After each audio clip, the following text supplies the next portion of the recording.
கன்னியாகுமரியில் சாலை ஓரங்களில் விற்பனை செய்யப்படும் பதநீரில் கலப்படம் செய்யப்படுவதாக புகார்கள் எழுந்த நிலையில் இது தொடர்பாக உணவு பாதுகாப்புத் துறையினர் சோதனையில் ஈடுபட்டனர். இதுகுறித்து நமது செய்தியாளர் ரமேஷ்குமார் அளித்த கூடுதல் தகவல்களை பார்க்கலாம். கன்னியாகுமரி மாவட்டத்தில் வெயிலின் தாக்கம் தற்பொழுது அதிகரித்துக் கொண்டிருக்கும் நிலையில் பல பகுதிகளில் நொங்கு, இளநீர், அதேபோன்று பதநீர் விற்பனை என்பது சூடுபிடிக்க துவங்கியிருக்கிறது. இந்த நிலையில் பதநீர் என்பது பல பகுதிகளில் கலப்படம் பதநீர் தான் விற்பனை செய்யப்படுவதாக பொதுமக்கள் ஒரு குற்றச்சாட்டை தற்பொழுது முன்வைக்கின்றனர். இதனைத் தொடர்ந்து மாவட்டத்தின் பல்வேறு பகுதிகளில் தற்பொழுது உணவு பாதுகாப்புத்துறை அதிகாரிகள் அந்த பதநீர் விற்பனை செய்யும் நபர்களை நேரடியாக கண்காணித்து தற்பொழுது அவர்களிடம் அந்த பரிசோதனைகளை மேற்கொண்டு வருகின்றனர். அந்த காட்சியை தான் பார்த்து கொண்டிருக்கிறோம். மாவட்டத்தின் பல பகுதிகளில் இந்த பதநீர் விற்பனை என்பது தற்பொழுது கலப்படம் சேர்ந்த அந்த பதநீர் விற்பனை பல பகுதிகளில் சிறு குழந்தைகளுக்கு நோய் தொற்று ஏற்படுவதாகவும் ஒரு குற்றச்சாட்டு என்பது தற்பொழுது வந்திருக்கிறது. இதனைத் தொடர்ந்து ஒவ்வொரு பகுதிகளிலும் உணவு பாதுகாப்புத்துறை அதிகாரிகள் நேரடியாக அந்த பதநீர் என்பது எந்த பகுதிகளிலிருந்து கொண்டு விற்பனை செய்யப்படுகிறது, அந்த பதநீர் ஏதாவது கலப்படம் செய்யப்பட்டிருக்கிறதா என்ற கோணத்தில் தற்பொழுது விசாரணை என்பது நடத்தி வருகின்றனர். நம்மோடு அந்த பதநீர் விற்பம் நபர் சார், வணக்கம். எந்த இடத்துல இருந்து வரீங்க? நம்ம இங்கே ஊரம்பு சார்.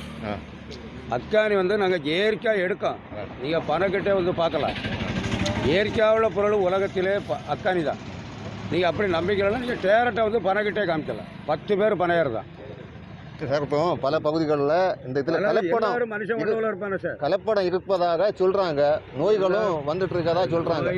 மனுஷன் எல்லாரும் ஒன்றுல இருப்பாங்க மாட்டாங்க. நாட்டில் தப்பு ஒருத்தம் பண்ணோம்னா எல்லாரும் பண்ண மாட்டான். நீங்கள் டேரக்டாக பணக்கிட்டே எடுக்கலாம். ஆமாம், எத்தனை பேர் பணம் உங்களுடைய ஆளை எல்லாத்தையும் காமிக்க. நீங்கள் அக்கானி எடுக்கலாம், அப்படி டேரக்டாக காமிக்க. ஆமாம், நீங்கள் எப்படின்னு நினைக்க. நம்ம பிள்ளைய நம்ம பிள்ளைய மாதிரி நினச்சி தொழில் பண்ணால் தான் நம்ம பிள்ளைய நல்லாயிருக்கும். இப்போ கலப்படம் பண்ணுறவங்களுக்கு என்ன சொல்ல வரீங்க? கலப்படம் பண்ணக்கூடாது. நம்ம தெய்வத்து பயந்து டீசெண்டாக வைக்கணும். ஆமாம், நான் 27 வருஷமாக அங்கே ஊரம்பில் வியாபாரம் பண்ணிக்கிட்டு இருக்கேன். சில பேர் பண்ணுறது எல்லாத்துக்கும் இடைஞ்சல். நாம் அப்படி செய்ய மாட்டேன்.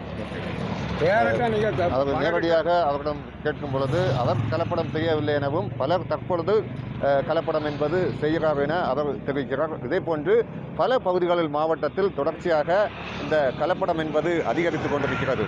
இதனால் தான் தற்பொழுது உணவு பாதுகாப்புத்துறை அதிகாரிகள் தீவிரமாக பரிசோதனை என்பது மேற்கொண்டு வருகின்றனர்.